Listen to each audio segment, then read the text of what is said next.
The Grand Solarium of the Ailindri Palace had been designed to be the most beautiful room in the known world. Whoever designed it had succeeded. 300 meters of white marble and gold filigree. Columns rising 40 feet to a vaulted ceiling of living crystal that caught the afternoon light and scattered it into 10,000 moving colors across the floor. Chandeliers like frozen waterfalls. Statuary carved from single pieces of moonstone. Faces of ancient Ailindri sovereigns watching from alcoves with serene, permanent expressions. And through the great arched windows at the far end, the palace gardens. Green and gold and perfectly kept, the outside world framed like a painting. It was right now a catastrophe. The black armored bodies of the Aurelian Guard lay across the marble in the graceless positions of the suddenly and completely defeated. 12 of them. The finest soldiers in 7 star systems. Selected through trials that had a recorded survival rate of 30%. Trained from childhood in Ailindri combat traditions that predated the current age, equipped with weapons and armor that represented the pinnacle of their civilization's martial technology. All 12 were down. It had taken the Vorrathi assault units less than 4 minutes. The Vorrathi were not supposed to be here. The treaty was 60 years old. The intelligence assessments had rated incursion probability at less than 1%. Someone somewhere had made a catastrophic miscalculation, and the result of that miscalculation was currently standing in the far doorway of the Grand Solarium. A Vorrathi heavy assault unit in full adaptive armor, 7 feet of engineered violence with a designation instead of a name, doing a threat assessment on the room. Found 2 targets. Princess Ailindra, second heir to the Ailindri throne, 19 years old, blonde-haired and blue-jeweled, and wearing a ceremonial gown that had cost more than most planetary budgets, with a particular expression of someone who had been raised for every eventuality except this one.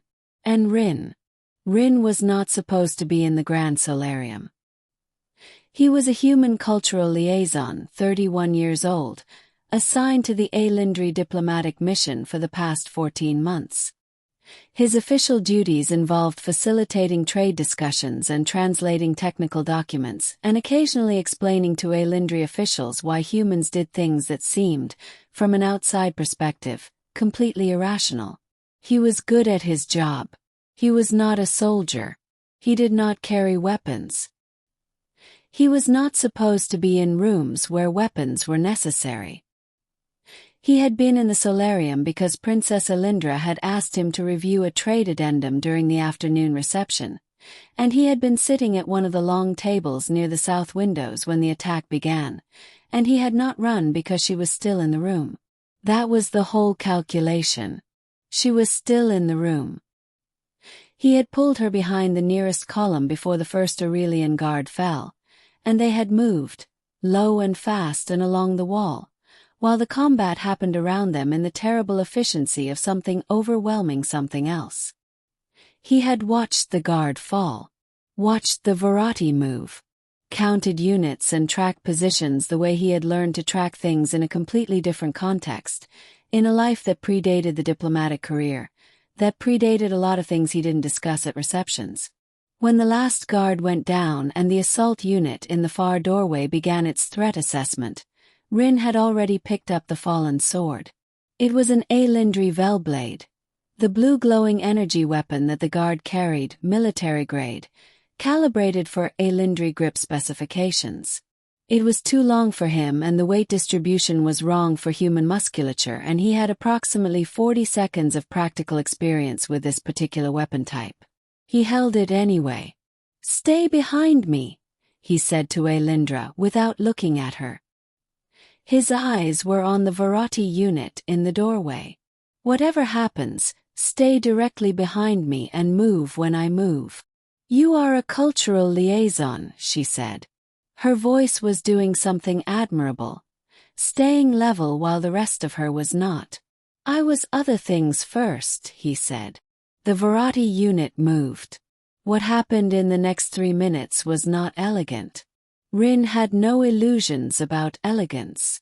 The Velblade was unwieldy, and the Vorrathi's adaptive armor was hardened against standard Alindri energy output, and the unit was faster than its size suggested and hit harder than anything Rin had encountered in the previous chapter of his life. But Rin had grown up on a planet that had spent most of its history trying to kill the things living on it. He had learned to move in ways that were efficient rather than graceful, to take hits that would have stopped more brittle things and keep moving, to use the geometry of a room rather than the strength of his body. He knew how to fight without dignity, which is a specific and underrated skill.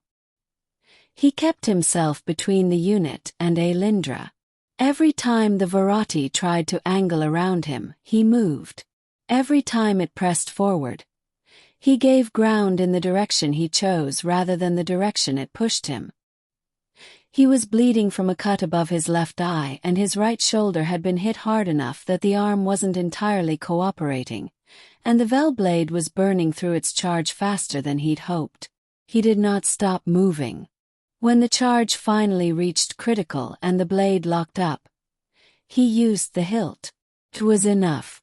The Vorrathi heavy unit went down against one of the moonstone statues, taking a piece of an ancient sovereign's serene expression with it, and the solarium was suddenly completely quiet except for the sound of Rin breathing.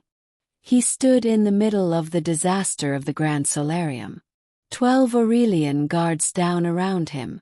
1 Vorrathi unit down behind him. Blue vel light fading from a dead blade in his hand.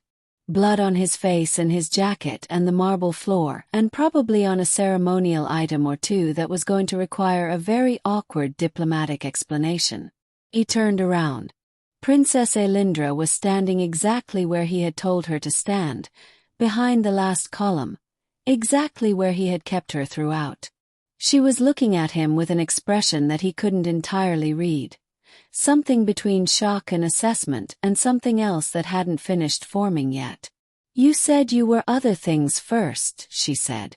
"Before the diplomatic posting," he said. "Yes."